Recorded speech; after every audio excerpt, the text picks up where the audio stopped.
something that is really awesome to come back to. I mean, lots of really strong fundamental lessons learned from game development, like that can be learned from that project.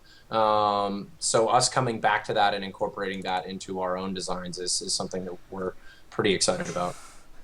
No, that is pretty awesome. I mean, I gotta say, I was reading your Kickstarter, and it sounds like a very mean game. It's because I gotta say, there are a lot of games being influenced by FTL. Let's just be honest, and with good reason. FTL was a great game. That game gave me panic attacks. It really Nice. did because I've like felt bad every time a crewman died. Like I wanted to just hug them and say I'm sorry. I killed you. And this game looks kind of similar, and because the crew has names and faces and stats, and they will die. They will definitely die. It sounds like, and that's just mean. But let me start. Let me start there. So the basis of the game, it sounds like, is you're this one like kind of arc ship, and you're on the run from these aliens that have been just chasing you and chasing you and chasing you and chasing you. Is that right? Yeah, And it's and since they've been chasing you so long, if I'm remembering correctly, the experienced crew is kind of through attrition whittled away, and now you have to pick these kind of greenlings, right? Is that am I remembering Yeah, correctly? you're definitely on it. Yeah, I mean you're the last ship to leave this home planet. There have been many before you, so you're kind of left with this ragtag crew, which is why they start with pretty mediocre stats. You have to find a healthy balance and hope to keep them alive so that they can get better over time and get you through some of these difficult challenges that you're facing. Right. Now I wanted to ask about choosing a crew. It looked like there are how many crew members do you get to choose? It looked like there were 5 or 6. Well, there's there's a six. yeah, you get to take six with you, but you have much larger number to choose from. Oh, I see. I see. So you get to choose 6 out of a pool. That's Yeah. correct. And now what are the stats these folks have that will make you choose them? Like what are their why would you choose one crew member over another? Well, Right. yeah. Each crew member, I mean, they have their uses for each of the actions that you do in the world, and what you touched on briefly before, that kind of personal attachment to your crew members is something we want to have, and Ugh. basically, yeah. So you're going to be stressed out. You're probably going to shed some tears over Yeah, these it sounds guys' like house. it sounds like. And so you have, like battle stations, for instance, they take into account your engineering skill. And then you have pilot skill, which is used on sending down either probes or your landing party in a shuttle. Mm. And you have things like command skill, which is determined for on the landing parties when they go down there, what kind of what happens down there that's they need to use their command skill to kind of be the Riker on the ground and whatnot. And then you have medical, which is usually used for if guys are taking damage. Depending on the medic skill, they can take less damage, basically. Uh. And each of these skills is starts off at a lower point, depending on which ones you choose. And as you progress through the world, they get better at their skills. So it basically builds the crew members up, and they become more and more useful. But it also becomes a thing of like, well, if I lose this guy, I'm not going to have someone that's really good at that skill unless you're good at managing your crew throughout the process. This sounds a lot like Starflight, if I may be so bold. And that's I'm not saying that as a bad thing. It's one of my. Did you guys play Starflight, by the way? I never Yeah. played it, but Uh, I've heard the comparisons before. So when and I I'm, started hearing that, I went through and watched some stuff on it. yeah, it is not a bad thing. Starflight is one of the finest space adventure games ever made. Almost freaking 30 years old now, and it's still very hard to beat. So I'm not saying that as a bad thing. I love the comparison. I'll play anything that's similar to that. Cool. Does someone have a loud keyboard? Do I hear mean, that? I know the culprit. It's probably me. Sorry. I'm No, very no, no. loud. That's what kind of keyboard do you have? A really crappy one because my good one just went to the graveyard. Oh, I was hoping you might have. I have this big old clicky keyboard, this big old IBM. I love loud keyboards. So Wait. You have an IBM keyboard? How old is that? I've got 4 of them. Okay, I'm an addict. I've got this thing is hang on. I think this is 1991. Hang on, 90. Yeah, it's a 93. Yeah, it's a 93. Unicomp original buckling spring Yeah. That's impressive. model. Oh no, I love the fuck out of this thing. Let me. If anyone Well, clearly you have 4 of them.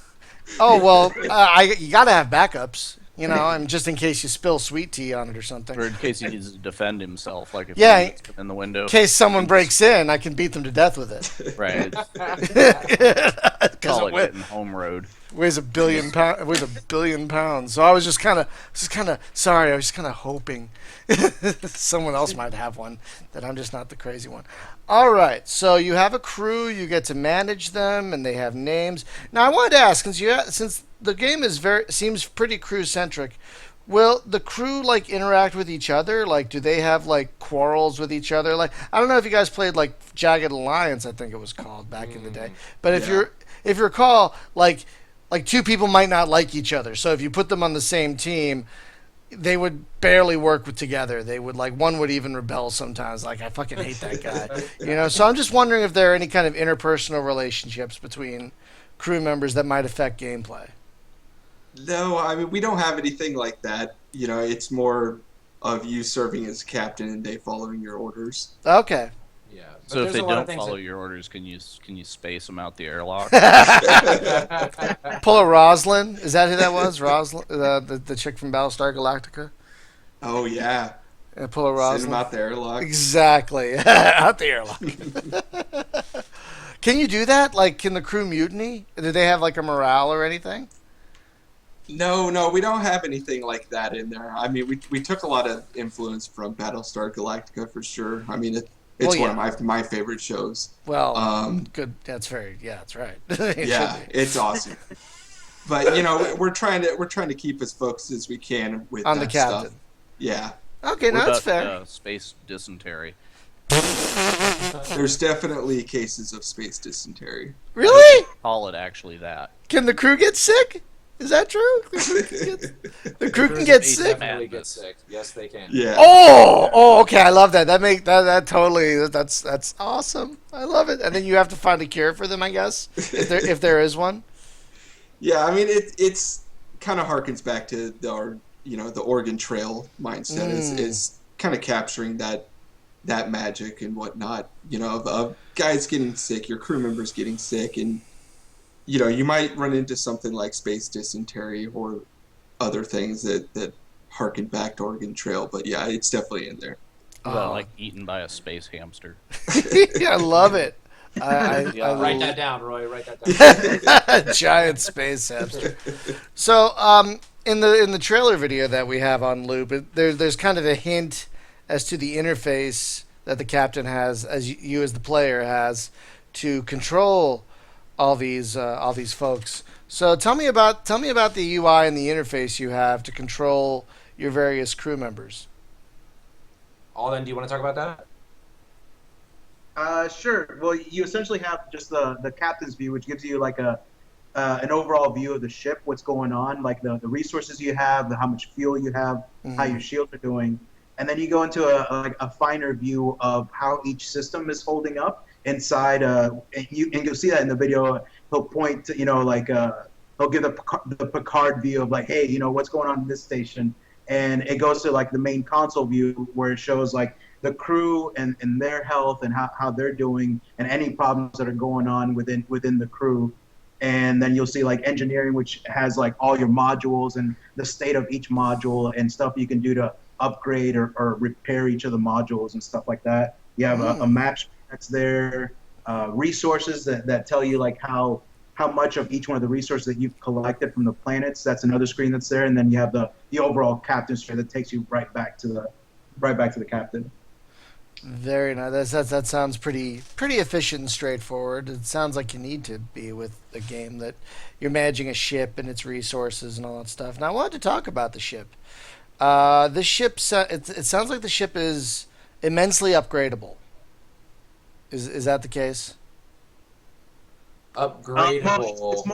It's mostly the modules. Modular, yeah. Upgrade. You can upgrade it through modules. I'm sorry. That's what Yeah. I meant. Yeah. And it's more internal how the ship works internally and how you manage it internally. So Oh. it's a systems based game. So you're always managing like engineering or shields and stuff like that. You're keeping track of those modules. Oh, okay. And can modules like now are the modules modeled like individually, so a module can break down, and you have to try and spend time and resources to fix it and that sort of thing? Yeah, It does, but it's represented more internally. So you'll see it more of in a diagram view of like what's going on. Like in a Star Trek episode, if like engineering went down, you wouldn't see it from an outside point of view. You'd see like on the diagram, like this system's down. What do I need to do to repair it? And you can collect different parts and stuff to repair those systems. Oh, okay. So I was curious, how do you collect resources and parts? Away team missions on planets and stuff? Yeah, I mean we have a separation there. You got resources that you can gather through either sending probes or sending your mining rig down to gather those resources, and then you have the items that you find through your explorations of the planets by sending your landing party down. And you can find things like repair parts that you can use to repair your modules if they're taking damage, or you can use them in battle. You can get module enhancements, which give you basically a timed buff on the modules themselves. So things like laser cannons and whatnot that you can give yourself a temporary buff. And then you've got modules that you can find in your journeys on the landing parties that maybe they're different stats, different resources used, that you might look at it and compare it to your current one and be like, yeah, I want to swap out and use this one that I found because it's special and one that I didn't have access to when I was first building my ship. Oh, okay. So, that's pretty cool. And I'm guessing, I'm guessing all this is randomized through in different playthroughs, so your ship can go like and kind of be a little different through each playthrough. I'm hoping. Guessing. Yeah, I mean the loadout you do at the beginning is your choosing. Oh, okay. But the items you find in your journey is randomized. Oh, very nice. I was gonna kind of expand on the random question. Is the solar system itself randomized as well? No, it's built out by us, and basically it's like the locations are static, but what happens on those locations is randomized. Oh, okay. So you might know the map. If you're not making it the first time, you come back through. You know the locations, but you don't necessarily know what's going to happen on each interaction. Oh. Yeah, that's totally right. We really wanted to like give players a clear layout of this star system so that they would become more familiar with it over time. But every experience, every different playthrough would be unique. Not only from the randomized content in the world and on these planets that Roy was talking about, but also how you approach the game as a whole, right? Like which crew members are you going to take, which resource, like how much resources and which are you going to bring with you, and what type of modules are you going to outfit your ship with. So players will have a lot of different inputs on their end that'll change things up, but also how they proceed through this world every time is probably going to be different. Oh, good. The world is really big, like insanely big. So it's gonna take a lot of playthroughs for you to memorize like where stuff is, like a considerable amount. The world's probably bigger than every game we've worked on together combined. Well, I think the Kickstarter page said 90 zones. Yeah. And so what is in each of those zones? Like, is one zone an asteroid field, and one zone has a planet, and one zone is a nebula? Or is it something like that? Or how do these zones work? Yeah, I mean, it's a combination. You can find some zones contain more content than others, but it's it's definitely a combination of finding either alien ships out there or planets, moons, asteroids, a lot of different things combined. So it's not just like this zone is just a planet, this zone is just a nebula. Right. It's kind of finding a good flow and combining. Now, they're going to be like hazardous zones, like this zone has lots of radiation and you could save a lot of time going through it, but you're also going to damage your ship and probably your crew. Is there going to be stuff like that? There's there's not like that instance of radiation things. We don't have that currently, but Right, but something like that. there's danger zones, yeah. Oh, okay. Danger zone. Yeah, definitely. Got some Archer fans in the house, apparently. Lana! Lana! Sorry. Every time I hear that now, I don't even think of the song anymore. I just think of Archer. You're in the danger zone, Lana! Oh, God. Sorry. So, yeah, because it sounds like a pretty big game. Now how does... We've mentioned away teams a couple of times. How does that work? Do you like actually walk around the planet? Do you have like a little ATV you drive around, which is how they do it in Starflight? Like how do away teams work? No, it's more, again, we're kind of focusing on the captain aspect, and we really want you to feel like you are the captain of your ship, and it's more of sending your crew down there. I mean, you rarely see like guys like Picard go down there unless something's really major, right? But yeah. You'll send Riker down there, that kind of stuff. So we're focusing on that green aspect. Chicks, then I'm going. That's also true. Yeah. Oh wow! Oh really? Oh. Dancing chicks. No, I'm just joking. Oh damn! Alden's gonna kill me. I was excited about that. I was like, that's a fascinating thing you're gonna put in there. What was I was gonna ask something else now. Oh, so besides, are there gonna be like NPC aliens you can meet and maybe trade with and stuff like that, or is it just you and the folks that are chasing you? Yeah, I mean, you'll definitely meet aliens out there in the world. Oh, good. Alden can speak a little more about some of the different types of aliens. Mm-hmm. Yeah, we just currently had a huge discussion going over like all the different alien races and what they kind of represent to the world. So we kind of want to have different ones that you approach and you're like, okay, I know that I can trade with these guys, and then you encounter another race and you're like, I know these guys are kind of assholes, so they're gonna attack me no matter what. Mm-hmm. So we want to have that differentiation of like knowing the races and kind of becoming aware of them as you play. Oh, okay, very cool. Now I wanted to ask kind of a different question. I'm watching the video and something just came to me. How do you control your ship? Do you use like a mouse interface and you fly it yourself? Do you give your helmsman orders, go here at this speed, that sort of thing? Can you do either or? Well, it's definitely you controlling the ship. Okay. It's definitely not like Elite where you're kind of moving the mouse to nose the ship around. It's Right. more traditional of WASD. So you got your pitch up and down, your roll left and right, and then you've got kind of a rudder style control of with Q and E with going left and right. You're probably making some people happy saying it's not like Elite. Yeah, well, I've played that, and I don't know. I go back and forth on it. It's kind of like, yeah, this is nice. Oh my god, this is terrible. Yeah, there are a lot of there's a lot of love and hate for that game right now. Like, the controls are awful. The controls are wonderful. I hate it. I love it. Yeah, it's a lot of. Interesting.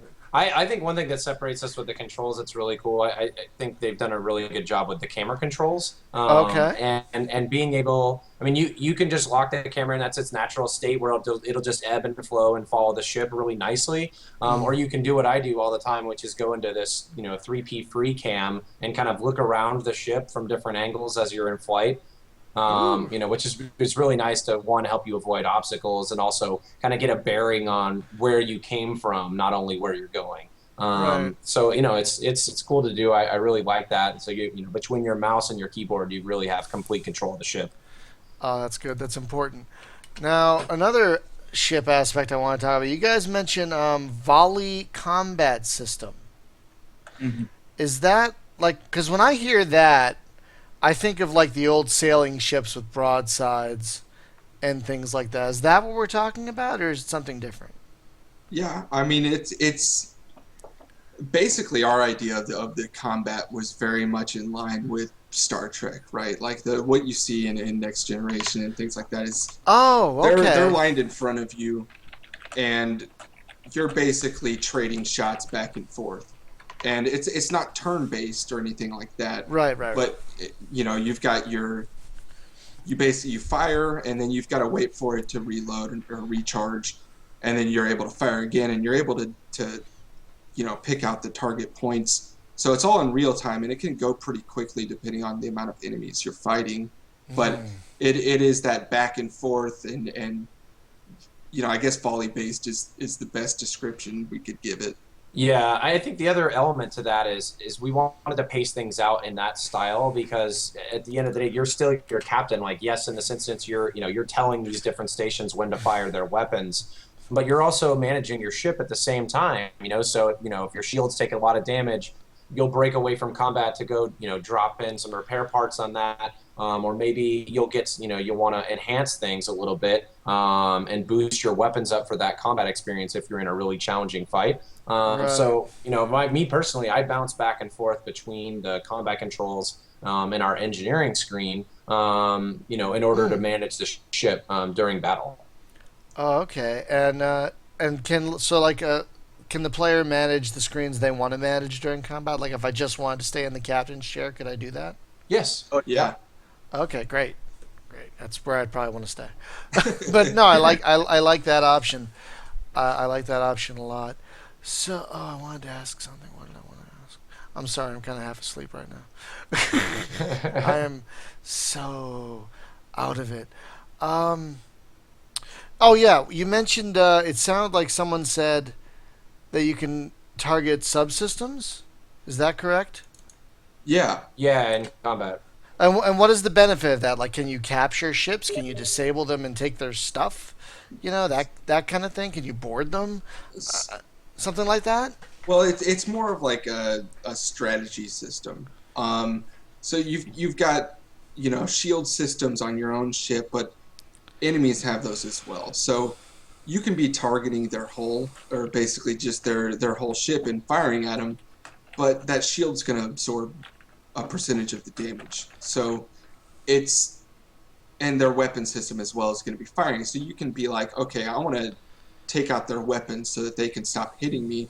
So you target their weapon system and try to take that out, and then you can focus on the other aspects. Or if you want to take their shield out first, you can do that. Or you can just start blasting them straight away. It's just kind of leaving that strategy open to the player.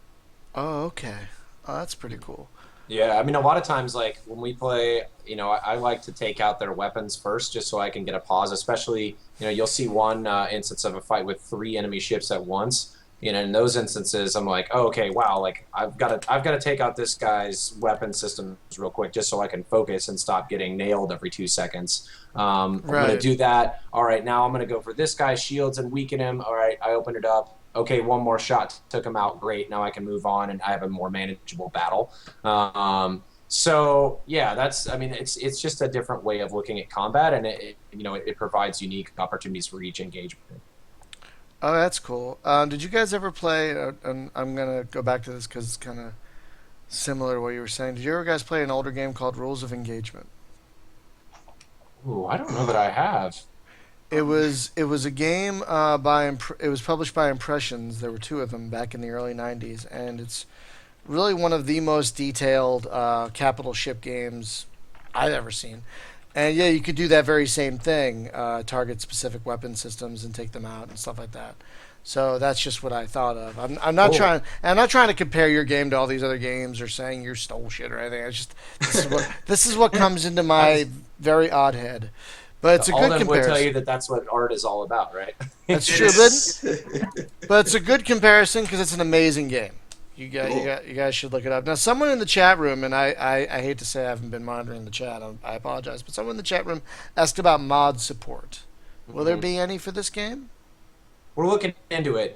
We've gotten a couple requests for it throughout the Kickstarter, and it's certainly not something we're opposed to. Mm. We love the mod community. I came out of the mod community. Mm. I think that's really important, especially for a game like this, because the Right. possibilities with such a massive world are endless. So we'll definitely look into it. Who knows if it would happen for ship, but Right. I think we would love to do it if we could. Which mod community did you come out of, if I may ask? I got started in the Day of Defeat community. Oh, okay. Yeah, I never years and played that years and one, but years ago. I never played that one, but that was that apparently, from what I understand, had a very active mod community at the time. Yeah, it was a great community. It was fun. The one I kind of started getting weirdly involved in was Unreal Tournament way back. Nice. There you go. Oh god, that game is still amazing, by the way. Yeah, Yeah. it is. Oh my god. So, which engine are you using? Because this is very, very pretty. And That's I'm a good just segue. Speaking I mean, of from Unreal, yeah, speaking of Unreal, oh, is this the Unreal Engine? yeah, Yeah, it's Oh unreal. wow. Oh, the new one. yeah. Yes. Oh wow. I haven't seen many games yet that at least I'm not aware of that are using the new Unreal Engine. How are you guys liking that? Because I've heard a lot of good things about it. I've heard it's very well made and easy. Well, easy for someone who knows what the hell they're doing to use. I'd be like, bleh. Uh, but apparently I've heard it's a great engine. How are you guys finding it? it's I think awesome. it's awesome. Yeah. I don't think we'd be able to make this game without that engine, and that's a bold statement, but I hold to it. No, it's true. I mean, with such, I mean, they came out in, I think it was March of last year, and came out with this subscription model, and the timing just worked out for us of Yeah. being like, okay, what engine are we gonna do? What do we think? And we're looking around, and my familiarity level with Unreal is pretty strong, and so is Alden's, Right. and it's pretty easy for developers to go into there and learn the engine quickly. But basically, with our team structure, like, yeah, we probably wouldn't have been able to do this in any other engine. Oh, okay. Because a lot of devs are using Unity. A lot of the devs we Yeah. talk to use Unity, which seems to have its pluses and minuses Yeah, it's a good engine as well. But from what I've heard, there are far less downsides with this engine, from what I understand, than with Unity, for example. I mean, that's just based yeah, on I mean- that's just based on what I've talked the talks I've had with developers. Yeah, I mean, we haven't developed in Unity, but we certainly have friends that are, and it sounds very comparable to what you're saying. It's like there are ups and downs with any engine, of course, but our experience with Unreal has been tremendous. And to Alden's point, we don't really think it would have been possible for us to do what we've done, especially in less than a year in any other engine. It's been very, very quick, so it's been great. Yeah, because I mean, I keep looking at this trailer because I have to, but it's Nice. I'm considering. I'm going to send you some other links to footage right now too, if you want to drop that in. Some other stuff that we. Oh, great! Yeah, do that, folks. Yeah, I'll we'll do just that right yeah, now. do that. That'd be great. So I don't have to keep hitting spacebar to restart it. And stuff. that'll be fine. Jeez. that'll be amazing. Oh, great! Yay! I will download that right now and put it in the folder and add it and stuff. Great. Oh, wonderful! More stuff. Yay! So I'm gonna download that right now while we talk. Let's move. Yeah, this so up. these are clips. We actually released a couple of these today. These are just longer clips, unedited, of stuff that we used to build the trailer. So it's there's not jump cuts, and Alden mentioned doing this. I thought it was a great idea. Just being able to show people a little bit more of what the game is like for a longer duration, so they're getting a better perspective on what it's actually like to fly around. Oh, very nice. I think that's one thing that if we could go back and maybe adjust some things in the Kickstarter, that would be it. Is to really give people perspective on flight and make it very clear you are in complete control of this ship. You are really flying it around. You're not just pointing to a destination and it takes you there. Wherever you want to go is up to you. If you want to just sit and do barrel rolls in a nebula, go for it. Ah, very nice. I do that frequently. Roy's not very good at the game. If you No. But you guys love the game, so that's what's important. Okay, I'm downloading these other ones right now. You sent me 4? Is that right? Sent me 4 Yeah. links? Okay. Yeah, there should be 4. So that one video, it's 1.8 gigs. Are you sure that's not the whole game? Yeah. But you might be better linking them to the Vimeo site and have them download it from there. Oh, yeah, that's true. We can just give you the HD from there. Let me do that right now. Oh, okay. I was giving you the rawness. I forgot how massive it was. Yeah, Oh, those things yeah. are uncompressed. It's crazy. Oh, yeah, those are pretty big. Yeah, those are pretty large. Yeah, let me just stop that. Let me just restart this. Oh, and someone asked, and I wanted to ask this too. Someone asked in the chat room about the music. You guys have, Jack Wall, right? Yeah, that's right. you. How is that? Because I'm a soundtrack nut. I am a soundtrack fanatic. So I want to know what that's. How'd you get that? And two, what's it like? It's awesome. I'd worked with Jack on Lost Planet and another project. We'd worked together. So as soon as we kind of had this going on, like I knew that he's the #1 sci-fi space game guy. Like Mass Effect's one of my favorite games, and that soundtrack is such a visual, like space opera soundtrack. Right. There's just not much like it. So I was like, oh, we gotta get Jack on it. So we called him up and showed him some of the stuff. We talked to him back and forth, and he really liked the project and wanted to be part of it. And that blew us away. Like we were humbled just by that. Yeah. And he's pretty excited with the project, and he's awesome to work with. The guy is pro to say the least. Like he's amazing. Oh, that's great. Yeah, I think for us, like, we really knew that our Kickstarter video was coming together when we started laying in his music. And I still remember the message that Alden sent me. We're like, as soon as we got the link, we started downloading it, and he just writes chills with an ellipses afterwards. And I'm like, yes, that is exactly what is happening here too. It was like all the feels at the same time. It was awesome. Can't go wrong with the feels. So you got Jack Wall doing the music. So who's working on the sound design? Like, how important is the sound?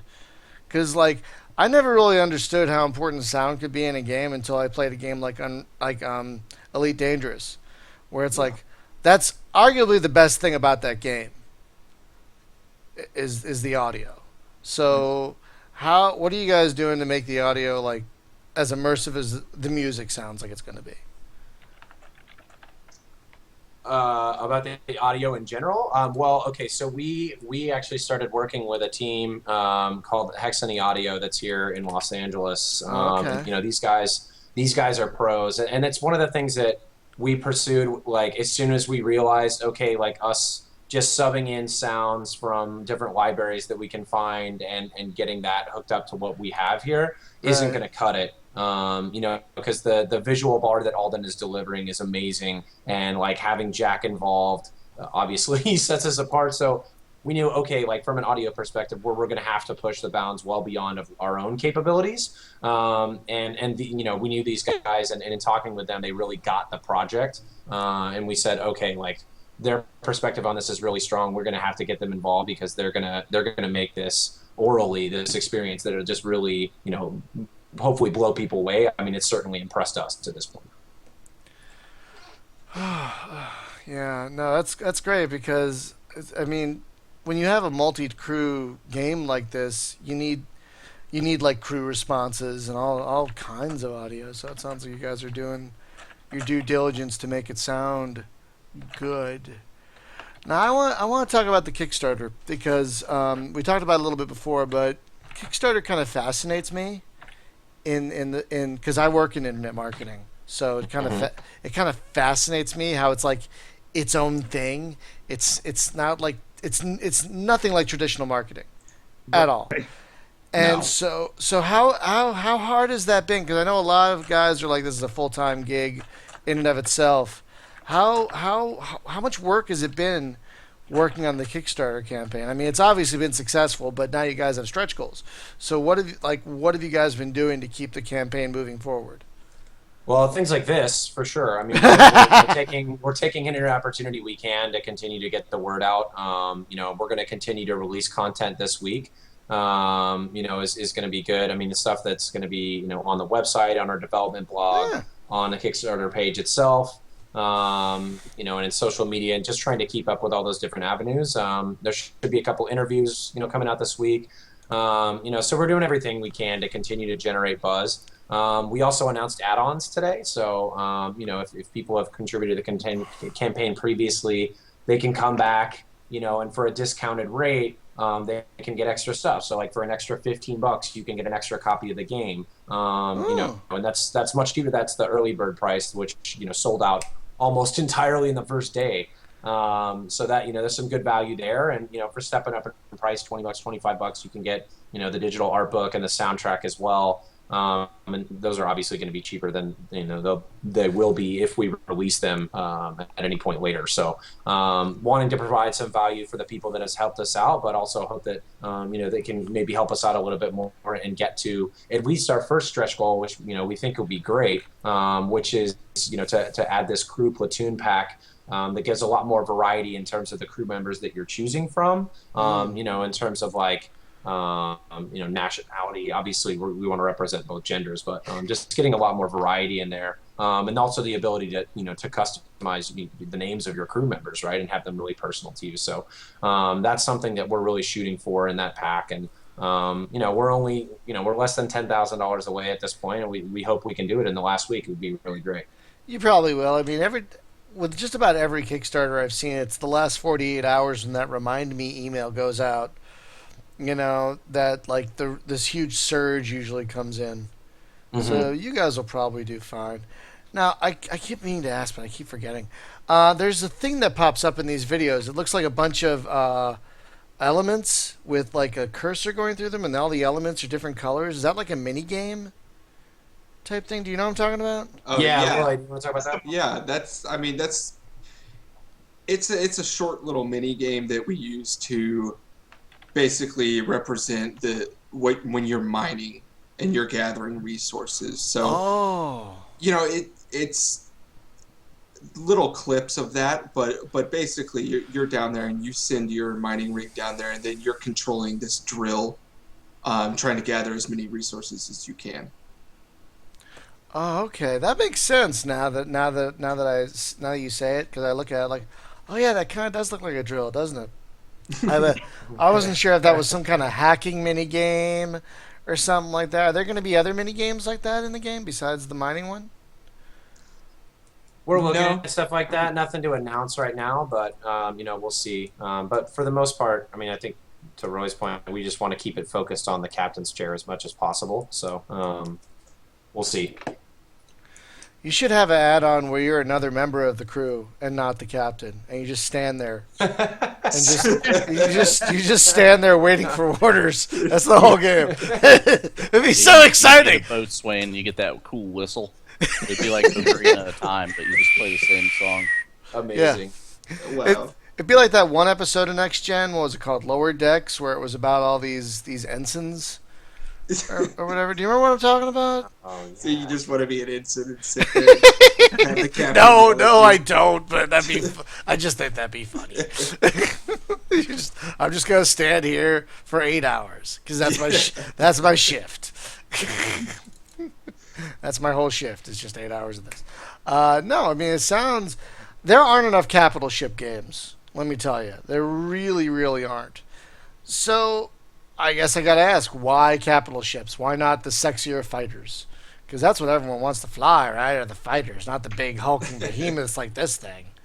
Oh, go ahead. I mean, I can speak just briefly before Alden can go more depth, but it's kind of a theme, It's basically more in line with Star Trek and Battlestar Galactica, and especially the theme of Battlestar Galactica of you being, the only humans about that are remaining, and you're just trying to stay alive basically.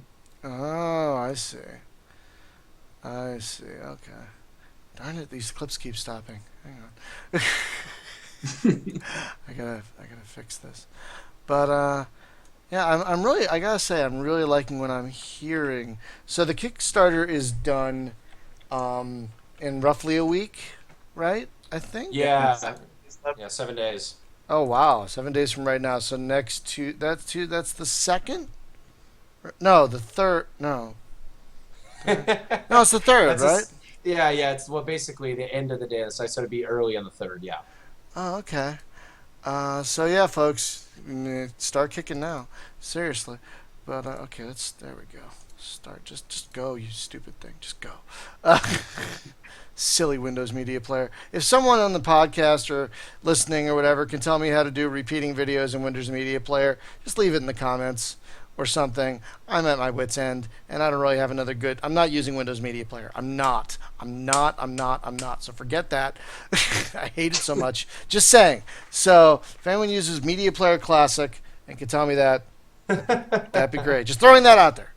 Just throwing. Yeah, I that think out there. the answer is VLC. Yes, that is the answer. Oh, really? Yeah. I wonder if I have VLC on this stupid thing. Keep going.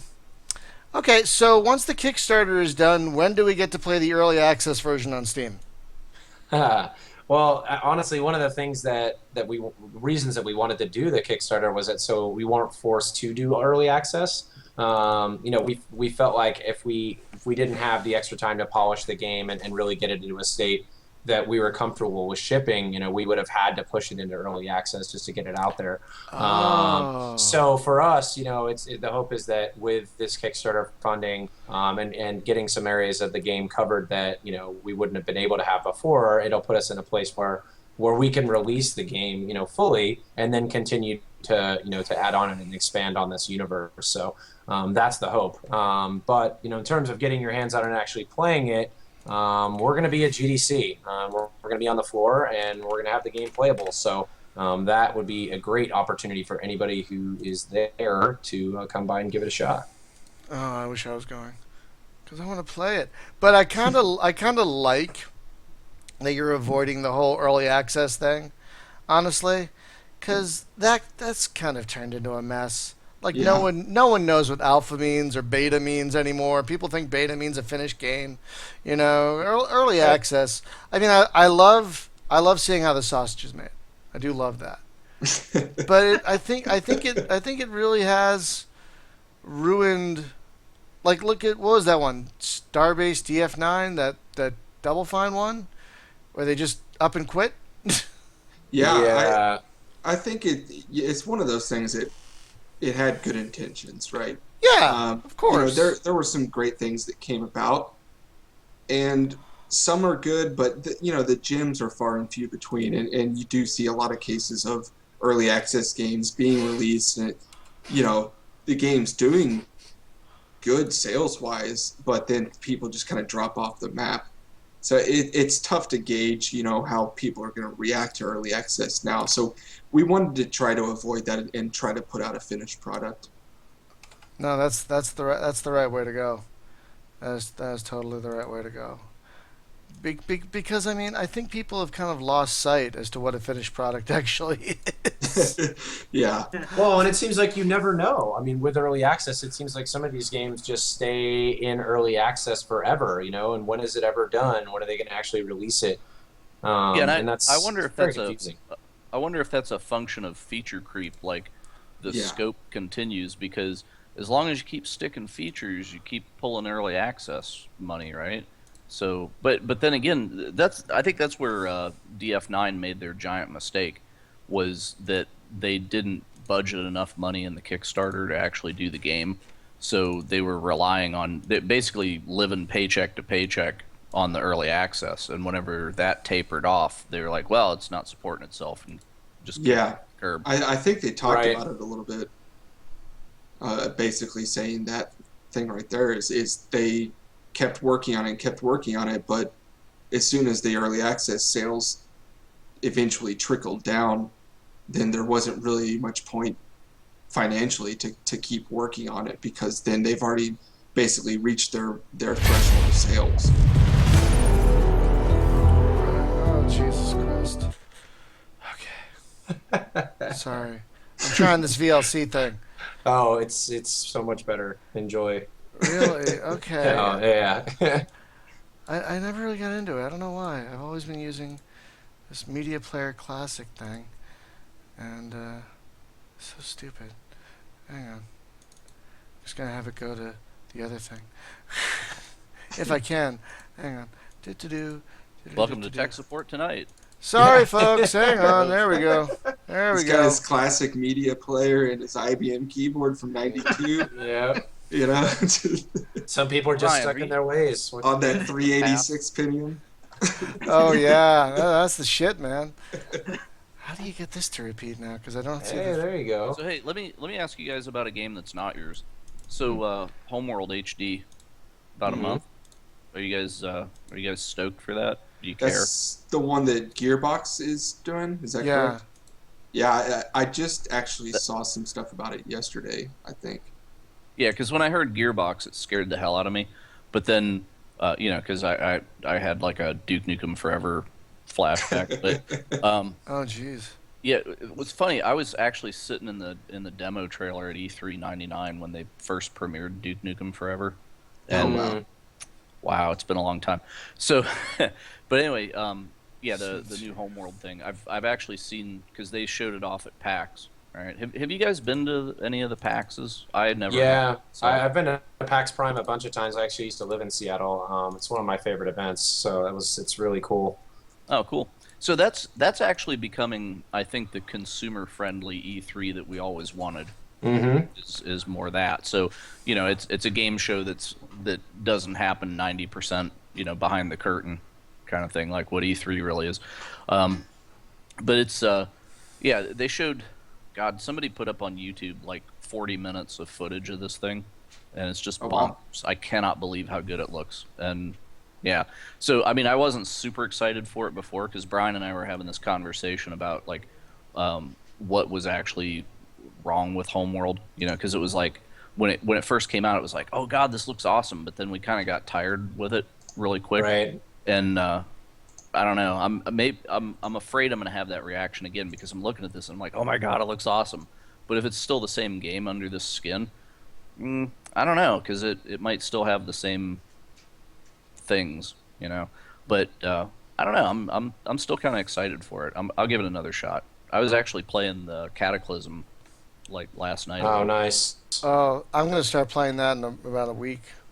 Yeah. I've never played it before. I'm actually really excited about it. Yeah, pro You know tip, what? don't run it higher than 1024 because even Really? though you can run it like 1920 by whatever, the menus still cause frame rate. Like the game itself is great, but when you pull a menu up, then you get like 2 frames a second. Oh, Wow. But nice. if you keep it about 1024 and run it in OpenGL, you're fine. 1024. Really? Oh Yeah, my God. and that's the res that it was designed for. If you scale it like bigger than that, then the interface does not scale. There's not an with it. HD mod for it or anything? No, What? well, yeah, there is an HD mod for it. It'll be out in about a month. That's no, Yeah. that's a different. I know, but Nice. Better Well, pull it's out funny. that CRT.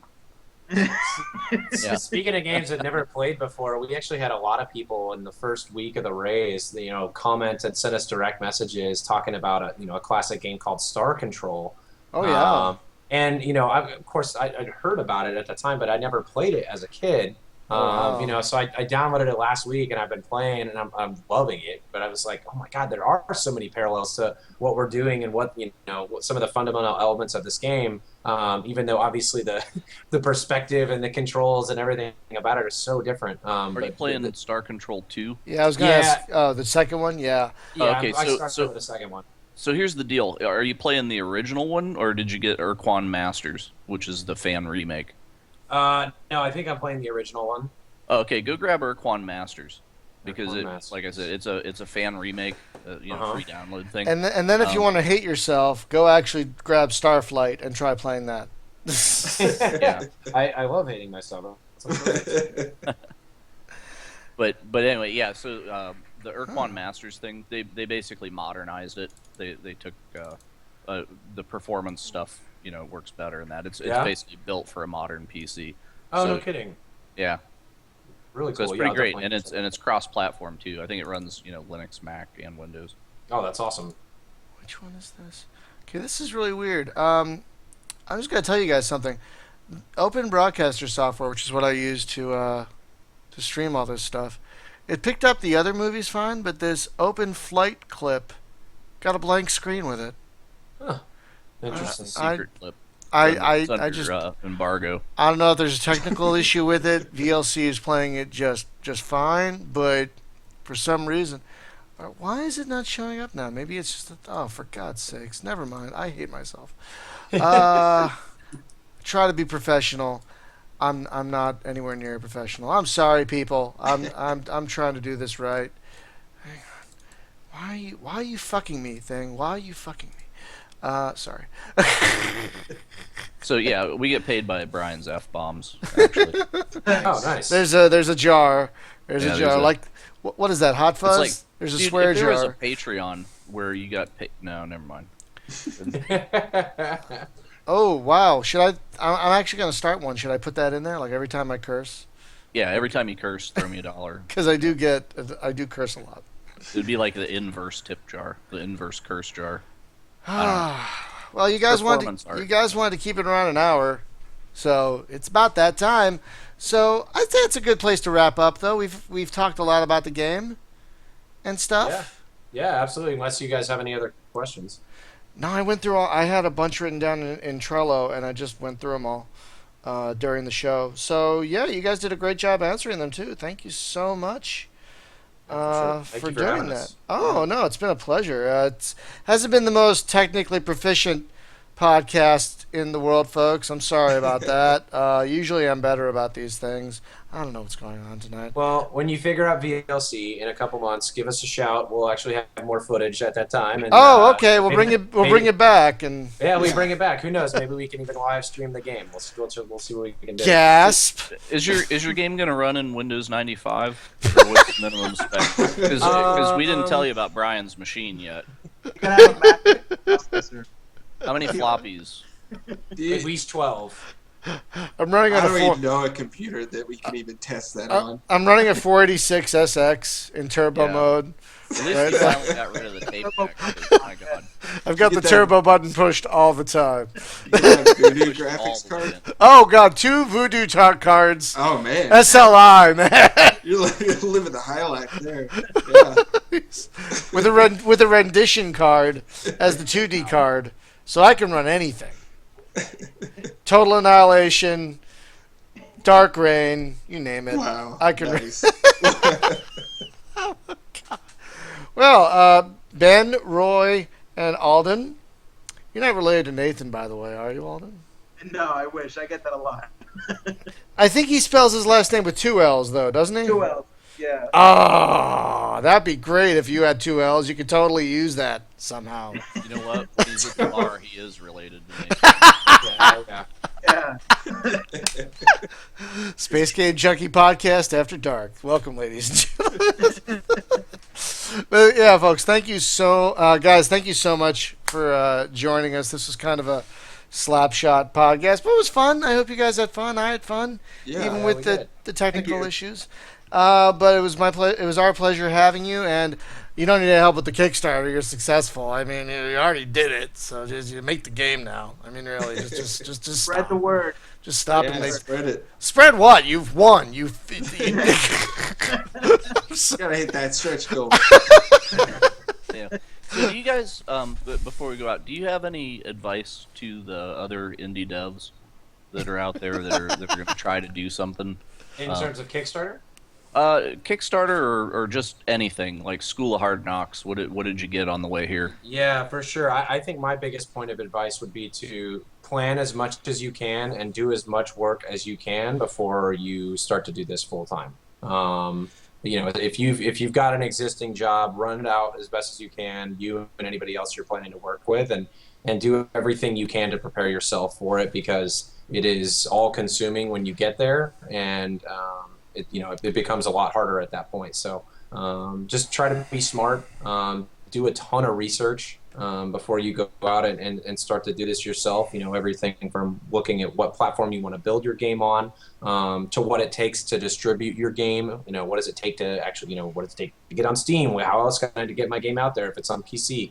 There's a ton of questions like that. And thankfully, the internet is a tremendous resource in that regard. So I would just recommend doing as much research as you can before you get started, because it is a tricky process even for veteran developers like ourselves. Yeah. So you had a too. lot of buzz and success early on, right? So I'm sure that you're probably being approached by the press more so than you guys are chasing the press down, right? Well, yeah, I mean, you'd be surprised that, we got a lot of love early on, and we looked at that as a point of like, oh, cool, well, they love us, or at least they're interested in what we're doing. Maybe they'll continue to engage with us, and I think that's kind of slowed down, but we're hoping that by the time we get it into their hands at GDC, that they'll get a much better perspective on the game and what we're actually doing here. So, I think we're more than pleased with the amount of press that we got to get started here, especially for an upstart company with a Kickstarter. We were very fortunate. Of course, we'd love to do more, and we're open to any opportunity. I mean, that for us, it's about spreading the word and building a fun audience that really helps us build this game with us. So any avenue that we can pursue that is one that we'll consider. Right. So last question for me: will I be able to buy paint jobs for the ship? I'm kind of addicted to that. It's definitely something we want to do. It is. It really is, and it's something that I'm slowly trying to build so that I can implement it later on, if possible. So all the stuff behind the scenes, I'm trying to implement and build the ship out, just geometry-wise and the textures that are being used, so that we can approach that later on, if possible. But it's definitely a discussion we've been having, and stuff we want to do too, like have some cool ass like teeth or something on the ship, or like crazy paint jobs and stuff. It's always part of those like whiteboard discussions, like, oh man, wouldn't it be cool if So we try to build all the hooks that we can to at least give us breathing room to try to bring in those aspects later on. Oh, I have a question, sir. I've been watching a lot of Columbo. Sorry. One more thing, sir. Just one more thing. No. Thank God it wasn't Beretta, because then he'd have to have the bird. Is the ship going to have a computer voice? Is there going to be like a Majel Barrett computer voice of the ship? I mean, okay. I guess yes is the answer. Can you get Brian Blessed to do the voice? I would pay. I would actually pay extra. If you make that a stretch goal tonight, I will kick more to the Kickstarter if you make Brian Blessed the computer voice. He specifically has to yell, "Dive!" Unfortunately for you, we already have an amazing voice actor locked in, and we're not announcing that just yet. But we're pretty excited about it. It's it's not like a major celebrity or anything. It's Ron Paulson, isn't it? That's who it is. It's totally Ron Paulson. You ruined the announcement. You guys got Yakko Warner. For God's sakes, that's amazing. I thought you said Ron Paul. No. Ron, that's his name, right? Ron Paul. No, that's the guy who played Yakko Warner in Animaniacs. I think his name is Ron Paulson. Wow. It's a shame Peter Falk isn't alive. We can get him in there. Excuse me, Captain. Just one more thing. Sorry, I'm losing my goddamn mind. Anyway, folks, thank you for watching, listening, and you guys, thank you for joining us. It's been a pleasure. I'm about to cut the stream. So next week, guys, we have the indubitable, the amazing, the one and only Derek Smart will be joining us next week to talk about the Battlecruiser games and all that fun stuff. So, yeah, it's going to be fun. So, thanks, everyone. Have a good night. Bye. Bye.